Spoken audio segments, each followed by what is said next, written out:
mode. Hello there. Welcome to the Extravaganza First Timers webinar. I'm so glad that you are here. We're very excited about the extravaganza, and we're very excited about our conversation tonight. It's going to be hopefully just a lot of good information for folks. Basically, the goals for our conversation this evening are that we get to introduce you to this extravaganza. You've not been there before. Our assumption is there might be some information you're not certain of about what this is you've gotten yourself into. So we want to answer those questions, introduce you to the network that does the extravaganza, help you feel like you're a part of something, because by being at the event, you will be a part of something, a community of people that share in the vocational and faith things that you share in. We want you to know what kind of resources are available to you for the event and basically help you feel prepared and ready and all set to have a great event in Louisville. And now in a week from now, I'll be in Louisville getting ready for the event. So it's coming up really, really quickly. So again, thanks for being here and thanks for tuning in. Just a quick word of who we are. My name is Todd Bugler. I'm blessed to serve as the executive director of the Youth Ministry Network. I'm a pastor at Trinity Lutheran Church in Owatonna, Minnesota, as well. There's actually 4 photos you see on here, but there's 2 of us on tonight. The other 2 were on the webinar the other day. But 2 photographs to my right is Lisa Herlocker. And Lisa, do you want to take a second and introduce yourself? Sure. Hi, I'm Lisa Herlocker, and I serve at a small congregation in Roseville, California, so just outside of Sacramento. My position title is Director of Faith Formation and Discipleship, and I do a lot of things for lots of different age groups, and I'm really excited to be part of the extravaganza this year. That's fantastic. And Lisa serves as one of the network's regional facilitators, and we'll talk more about that in just a second. You can kind of hear what that is and what that is all about. But I'm grateful to Lisa for being a part of the webinar. And our goal, again, is to give you as much information as possible and to answer your questions. If you notice on your screen on the right-hand side, there is a little box. I believe it is marked chat. And you can, at any time, type questions into that chat box. And then we will do our best to answer them. We may or may not answer them right away. If it's relevant to the topic we're talking about, we would. But if it's not, we might hold off on it a little bit. But we will definitely try to get to all of the questions and make sure they're answered so you are as prepared as possible for Extravaganza 2017. I just want to give you a little bit of background on this event and what it is. The event is hosted by an organization called the ELCA Youth Ministry Network. I'm sure you've heard of it now because you signed up for the event and went to the website, but just a really quick word about what this is and how it came to be. Basically, the short version of the story is that prior to the merger that formed the ELCA, there were 3 different predecessor Lutheran churches that merged.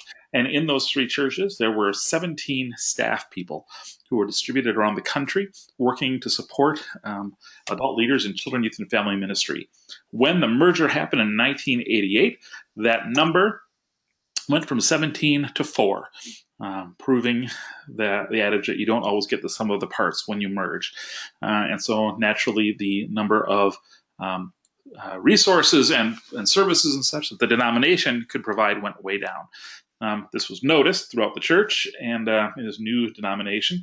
And so the people that were doing the work in congregations basically got together and said, you know what, if our denomination can't do this for us, let's do it ourselves. And so the goal became to just create a system or a place for us to gather and talk and share notes and compare and talk about our ministries and our programs and complain about what we share in common that we want to complain about and all that stuff.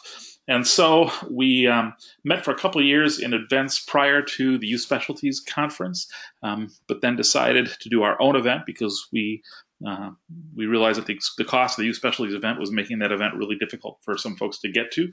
So we decided the first year we're going to do this super, super cheap airfare, cheap hotel, cheap food. We went to Vegas. It was awesome at the Stratosphere Hotel. The first extravaganza happened in 1997.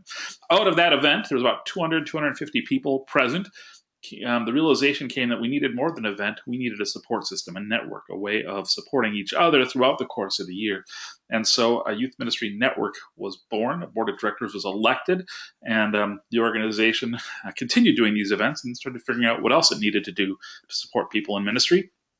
And so different things have evolved out of that over the course of now just, over 20 years. And last year was the 20th extravaganza.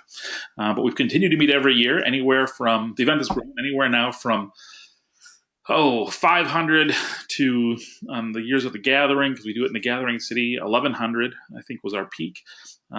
Children, youth, and family ministers come. It's people of all shapes, sizes, rosters, backgrounds, all that kind of stuff. It's a very diverse group in that way, and it's very exciting to be there and be a part of it.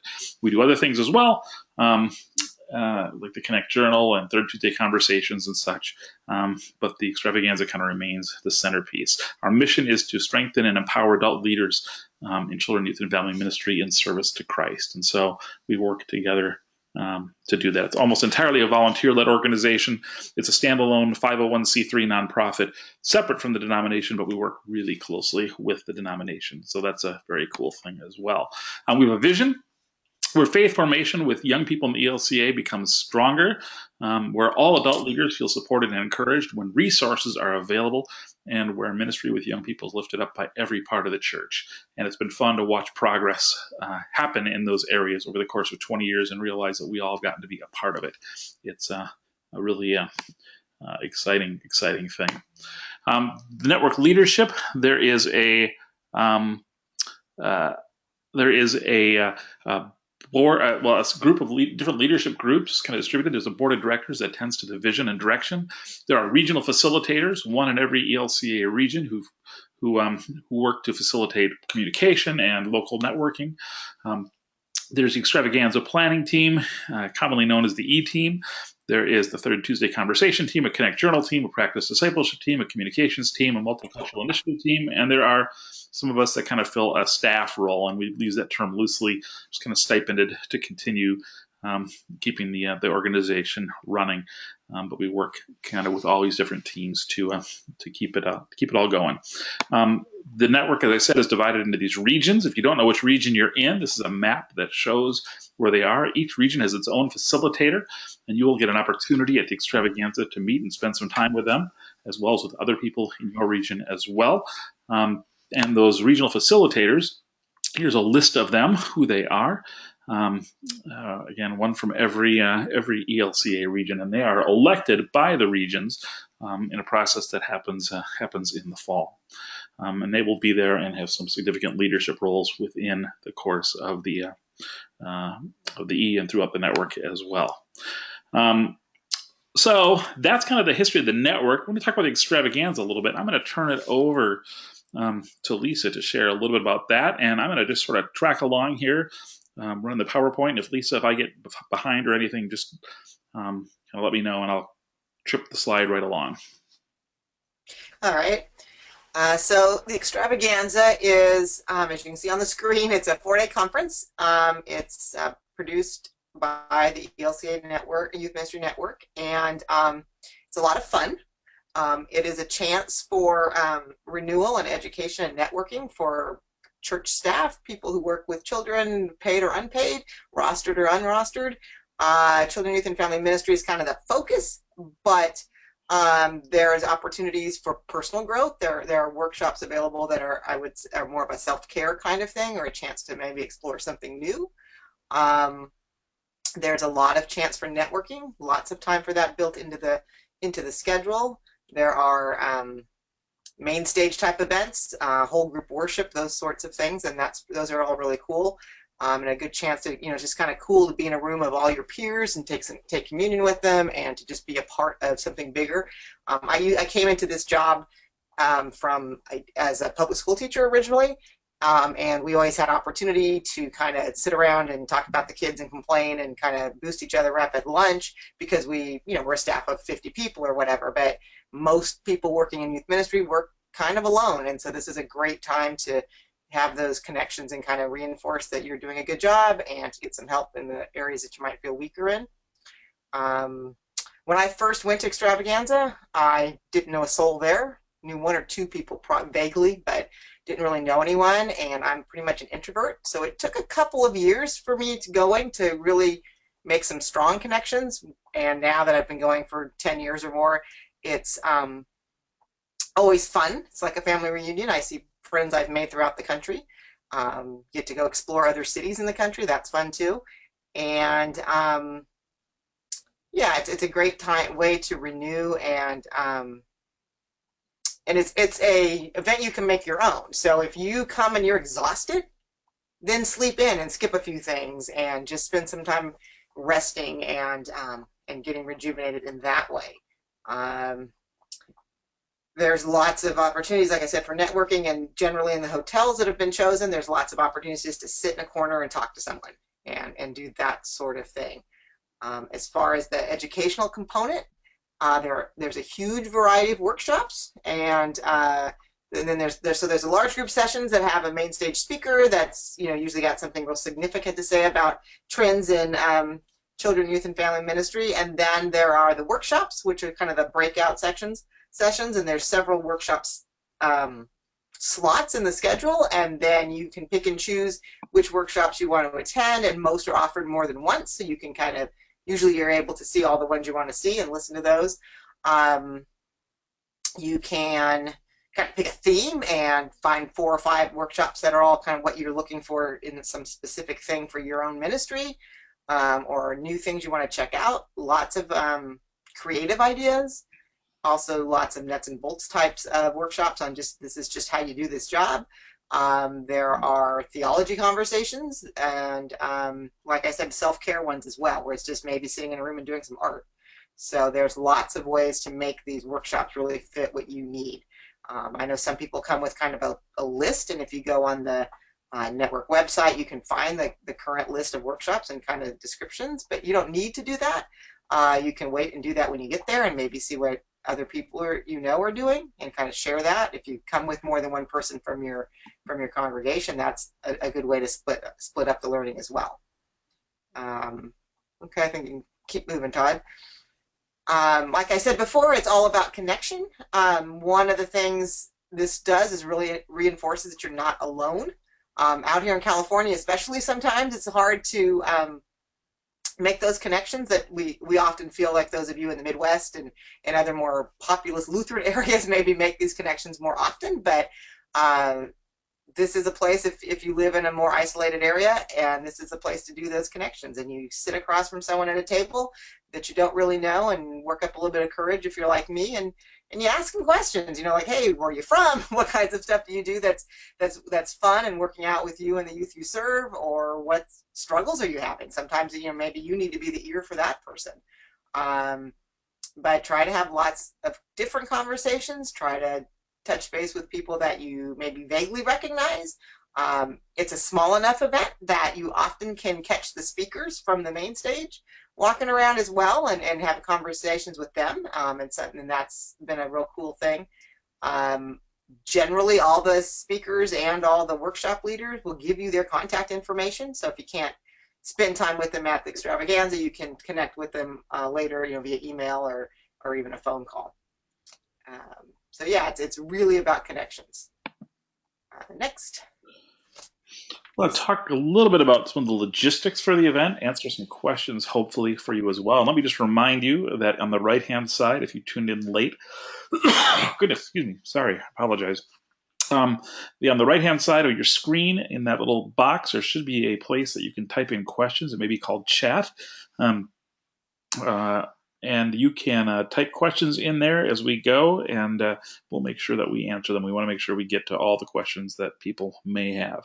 The hotel itself, I got to admit, when we were first looking at places to do extravaganza, Louisville was not high on my list. I'd been there before, driven through it a few times, but I didn't know very much about it. And I didn't ever think of it as a place to kind of go and to gather.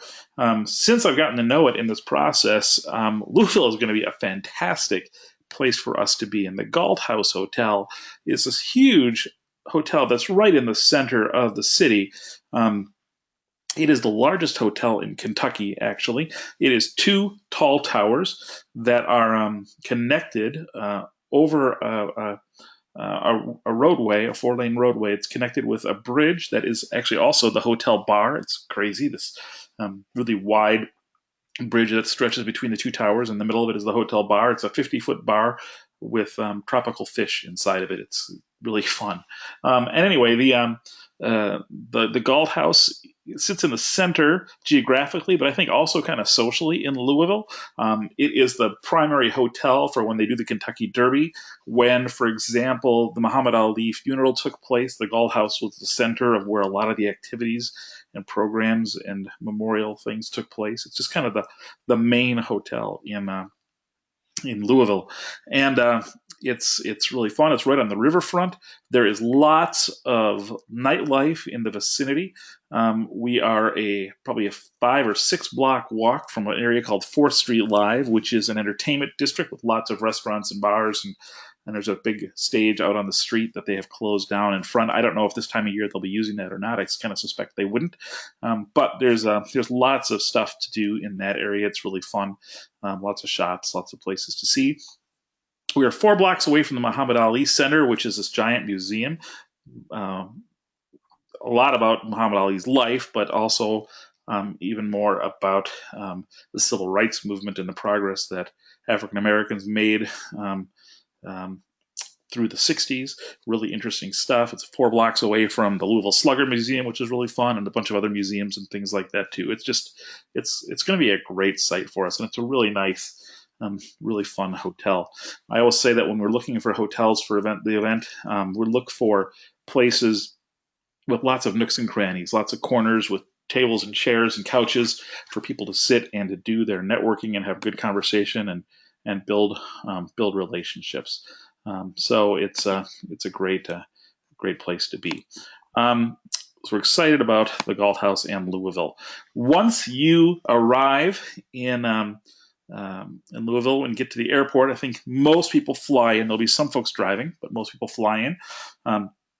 A common question is, how do I get from the airport to downtown? It's about a 20-minute drive, so it's not a super long distance.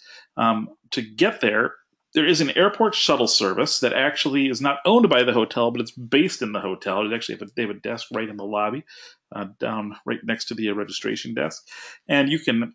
We've arranged for a discount for extravaganza participants to use the shuttle service. It's called Sand Dollar, and you can go to elcaymnet.org/travel discounts. And there, click on a link. It will take you to a special page that's set up for us, and you can book your discount. It's only $1 or $2 off, but every $1 or $2 helps. And when you get to the airport, you will go out from baggage claim. You'll go across that first little road that they have where people pick people up to the second road where the hotel shuttles are. And you'll wait there, and about every 20 or 30 minutes or so, the Sand Dollar van comes along. Make sure that you, when you book it, that you write down the phone number for the Sand Dollar as well and have that with you. I know that one of the times I went down in the pre-work, it took a little longer than 30 minutes to get to to pick up, and I just called the number, and they double checked to make sure. And it turned out the driver had just stopped to gas up the van or something, so they told him to hurry and get over there, and that was a helpful thing to do. So make sure you copy that number down. If you choose to take a cab, it's a little longer, or a little more expensive, $18 one way, but especially if you're traveling with somebody, it becomes more cost effective to do that. And you can catch cabs just outside the airport. I just saw that a question came in from Wendy. Wendy is asking, just want to clarify, we do not pre-register for workshops to pick and choose at the event itself. That is correct, Wendy.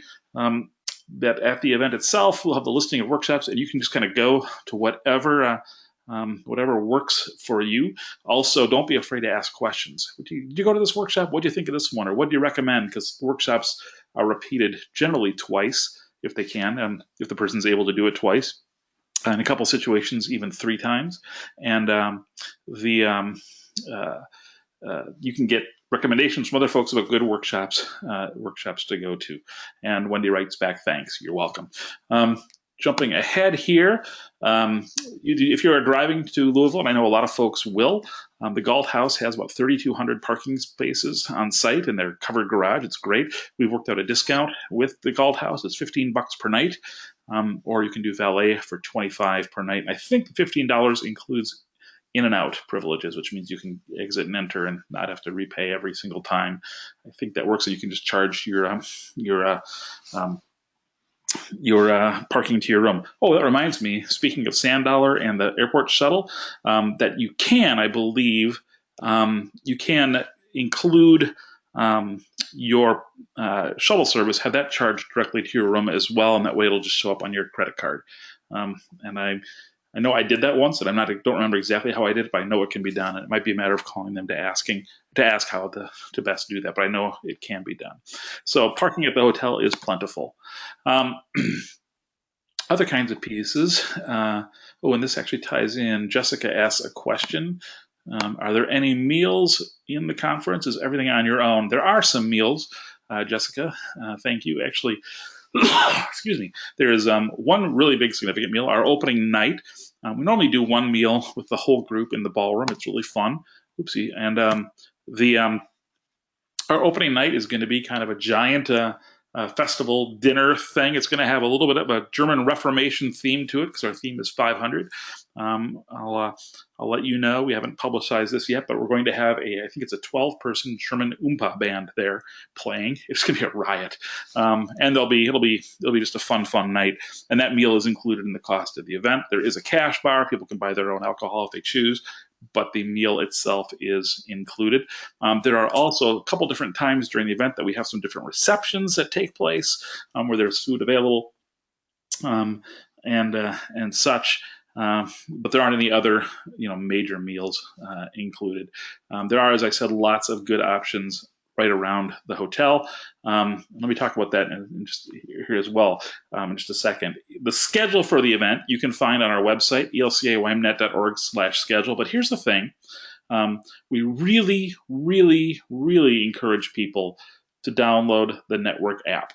And here's why. We will print out, you'll get a program book when you get there. We're trying really hard to both save money and to be much more green in our thing. We used to put out this program book that was probably 60 pages long with all the details and all the stuff in it. And we're still doing a program book, but we've cut it way, way, way back. It'll have the schedule in it. It'll have the description of the workshops, but the schedule will also be on the app. And as a matter of fact, that will be the most up-to-date schedule. If things change, as a matter of fact, they do. Sometimes things get moved around from space to space.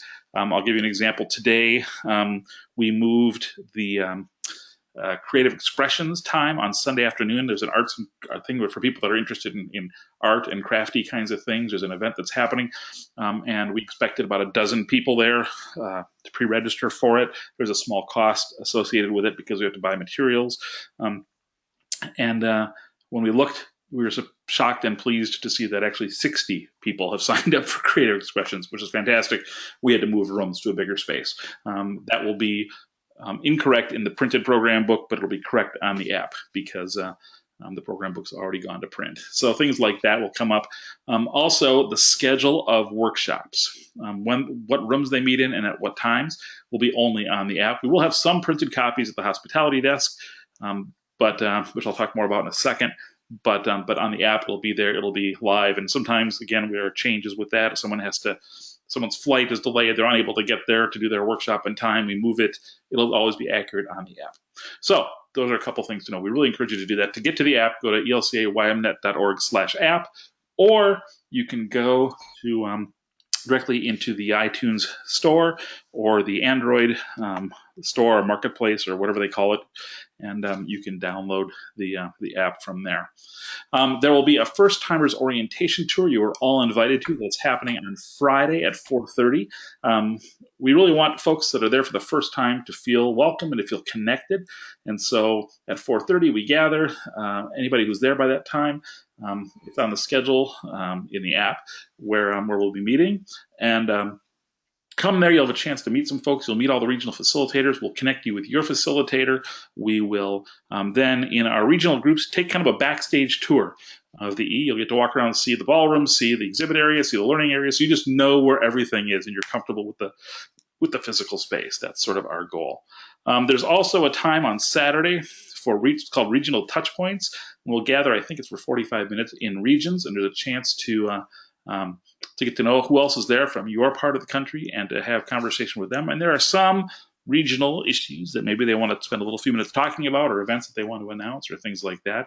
We encourage you to go there as well. Make sure you'll meet people that you'll be able to connect with once you get back home. Um, Again, the workshops, lots and lots of workshops. I think we're somewhere between 45 and 50 workshop titles is what I heard.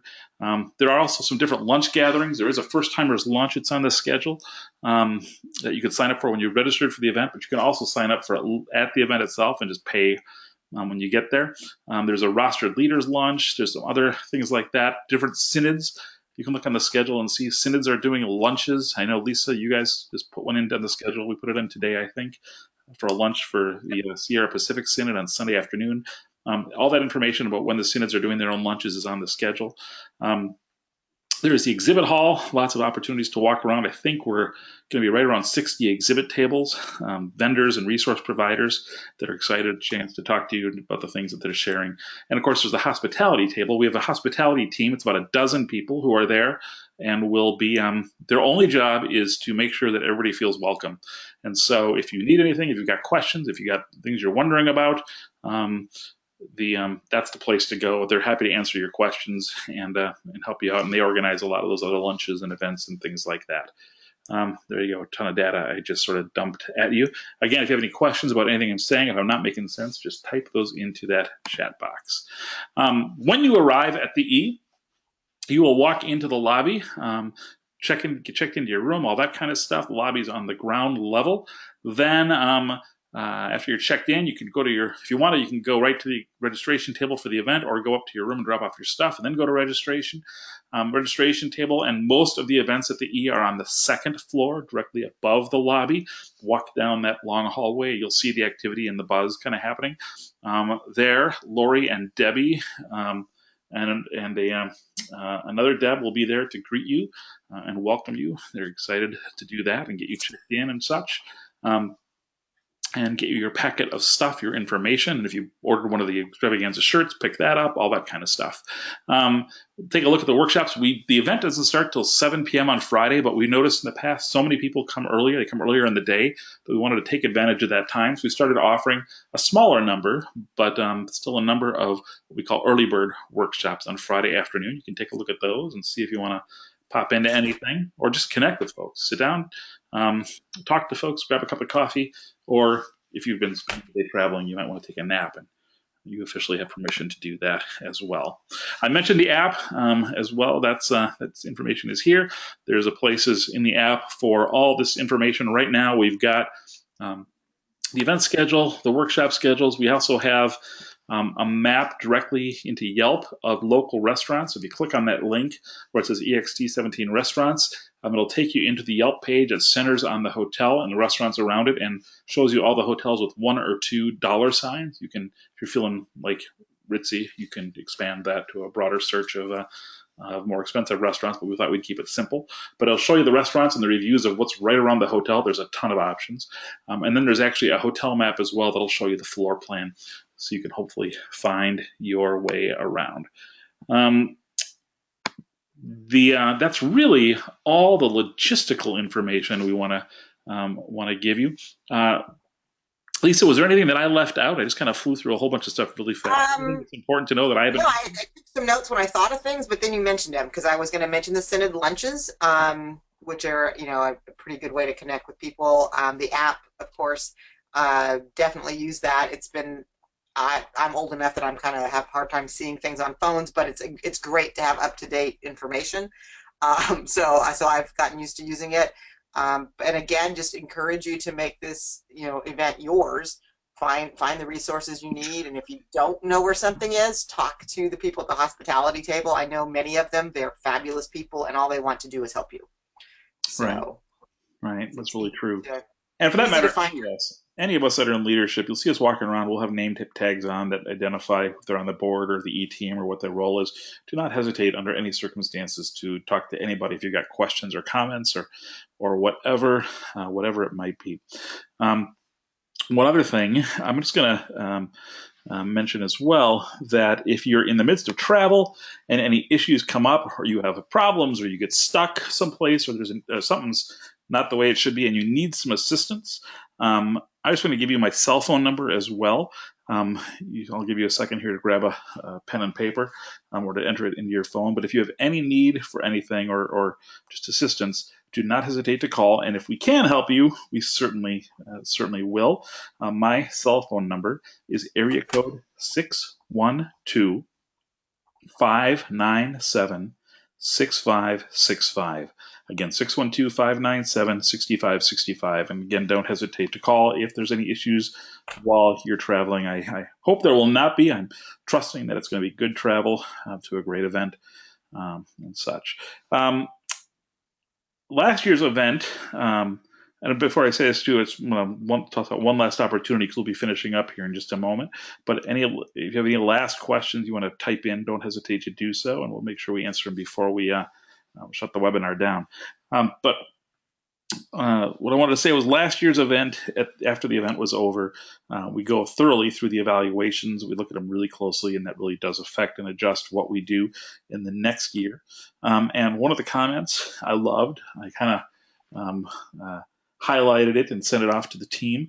I thought it was a great comment. Someone said, there's something like, I'm paraphrasing now, they said something like, there is no way an event can be all things for all people, but I can tell you guys try really hard, which I think says a lot about what the nature of this event is. It's not going to solve all your problems or anything like that, but we work really hard to make it as whole a program as possible. It's about spiritual renewal, it's about good education, and it's about connection and community.